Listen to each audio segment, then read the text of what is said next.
Welcome back. Indian President Pranab Mukherjee will pay a state visit to China from May the 24th to the 27th at the invitation of Chinese President Xi Jinping. It will be his first state visit to China since taking office in 2012. Chinese leaders will hold talks with Mukherjee to exchange views on bilateral ties and issues of mutual interest. And Mr. Mukherjee will also visit the city of Guangzhou in southern China. Prior to his visit, we sat down with the Indian president to hear his thoughts on China-India relationship. Indian President Pranab Mukherjee will soon kick off a three-day state visit to China. Chinese Foreign Ministry spokesman Hong Lei said it is one of the most important high-level interactions between the neighboring countries this year. The China-India relationship has maintained healthy and stable development in recent years. In 2014, President Xi visited India, and the previous year Indian Prime Minister Narendra Modi visited China. Relations between contemporary China and India have been characterized by border disputes. However, since the late 1980s, both countries have successfully worked to reignite diplomatic and economic ties. And they have also attempted to extend strategic and military relations. Last year, leaders of the Shanghai Cooperation Organization passed a resolution to start the procedure of granting India full membership in the organization, which analysts hailed as opening the door to more regional cooperation and stability. Membership in the SCO ensures that China and India will also have more cooperation in counterterrorism efforts in the coming years. Mukherjee's state visit to China is expected to push forward a stronger developmental partnership between the countries. How do you see the current China-India relations, and what's your agenda for the coming visit to China this time? First of all, I would say that we have very comprehensive relationship with People's Republic of China, and we consider it is a very important relationship for us. And every state visit has its own significance, as it provides an opportunity to the leaders to share their views, explore the possibilities of expanding cooperation between the countries concerned, and also they exchange their views on regional, global and multilateral issues. My visit to China would be my first visit to that great country as the President of the Republic of India. Though earlier many presidents have visited China, including my immediate predecessor, Mrs. Pratibha Patil, she also visited China. But China has its own importance. Our relationship between China and India, as I mentioned, comprehensive. It covers all aspects: political, security, economic, educational, and cultural. I had the privilege of receiving His Excellency President Xi Jinping when he visited last in 2014 and hosted a banquet for him. He extended an invitation to me, to the Prime Minister, and I am glad to have this opportunity to respond to his invitation, because it is our efforts to intensify our relationship. And this state visit, interaction with the leaders, having dialogue with the leadership of the country and various cross-sections of the people, always enhance the possibilities of cooperation. Therefore, my objective is to discuss all important issues, and surely you have noticed that we desire to constantly engage ourselves in dialogue to find a resolution of all outstanding issues which we consider hold back our fully utilizing our developmental potentiality. Keeping that objective in view, my visit, I do hope, will also provide an opportunity to expand and deepen our relationships in trade, commerce, investment. We are doing fine, but full potentiality is not yet implemented, exploited. That's why we want to resolve all outstanding issues which will be mutually acceptable, keeping in view the aspirations, concerns, sensitivity of each countries, and to find out accepted resolution of the outstanding issues. How do you think should the two countries cooperate together in counter-terrorism as the two major powers in the region? And what kind of role do you think the SCO should play in this field? It's a very important question, and it is also very relevant, because terrorism has emerged as the great menace and perhaps the biggest challenge to the peace, tranquility of the world. It has no respect for any boundary. It is not confined to any territorial limit.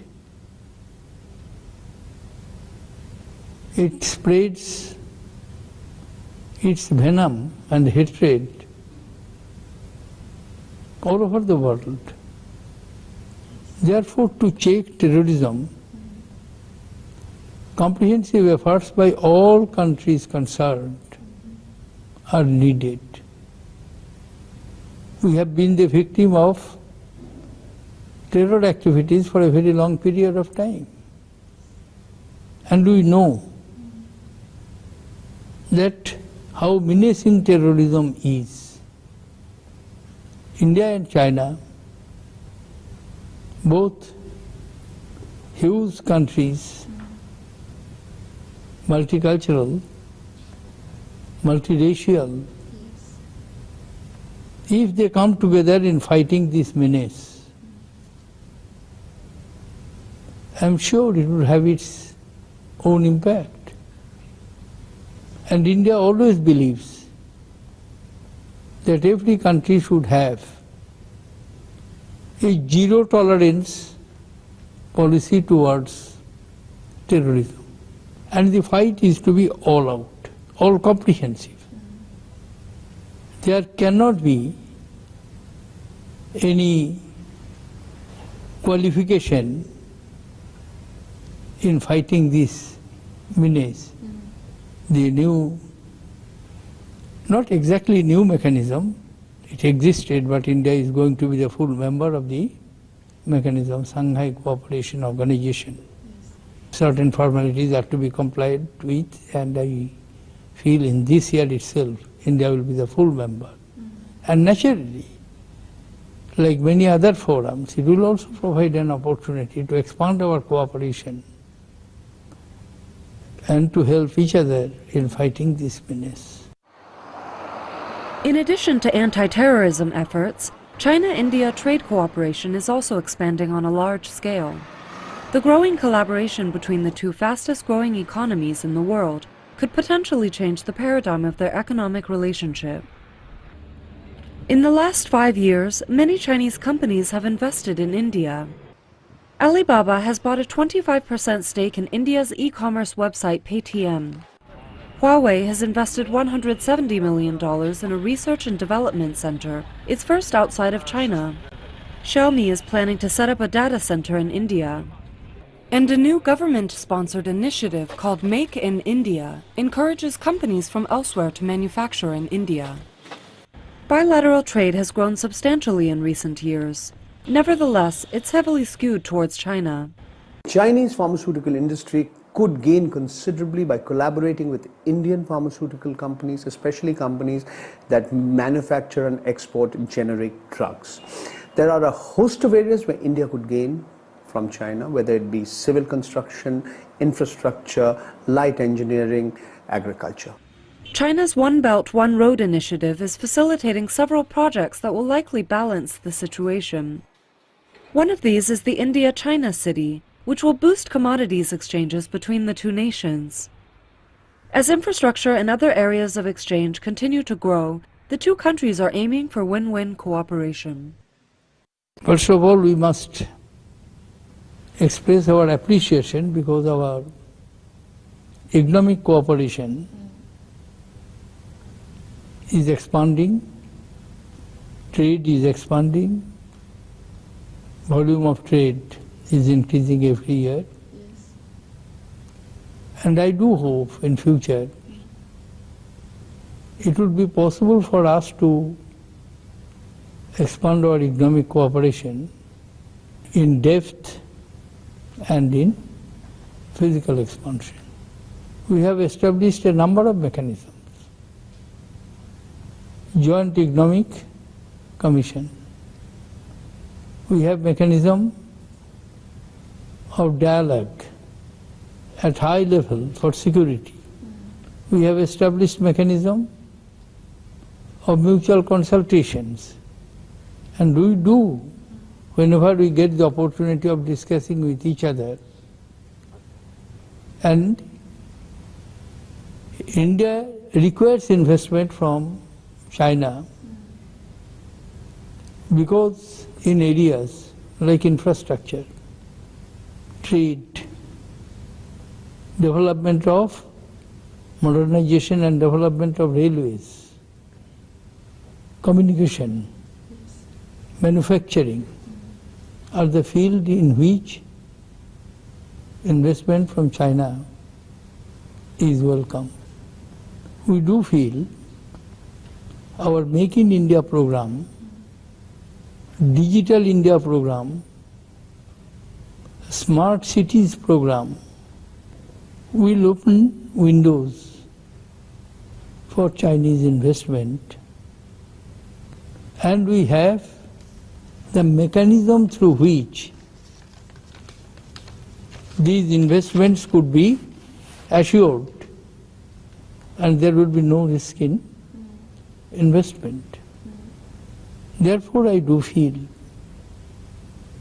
that our trade, economic and commercial cooperation, including investment, should not be confined to a couple of areas or a couple of commodities. It would be comprehensive, and that possibilities are there. In this connection, I would also like to suggest, perhaps China may have little flexible approach in respect to the foreign investment in sectors like pharmaceutical, agro products, where India has developed expertise and has emerged as an important global player, and where there is immense requirement of China. And that will address not only in terms of expansion of the volume of trades between two countries, but also the current distortion to some extent we have in the trade balance. It will help both the countries to address the trade balance if sizable investment takes place from China to India. And that's why we always welcome investment from China. China and India as we all know, are the most ancient civilizations around the world. So how do you think should the two countries cooperate together to their advantage? And in what else aspect do you think the two countries can cooperate? And exactly that is the area that we have cooperated with each other in the most peaceful, problem-free ways over the centuries. Yes. Travelers have come. We have built up institutions where the civilizations met. Yes. Over the years we have traded with each other.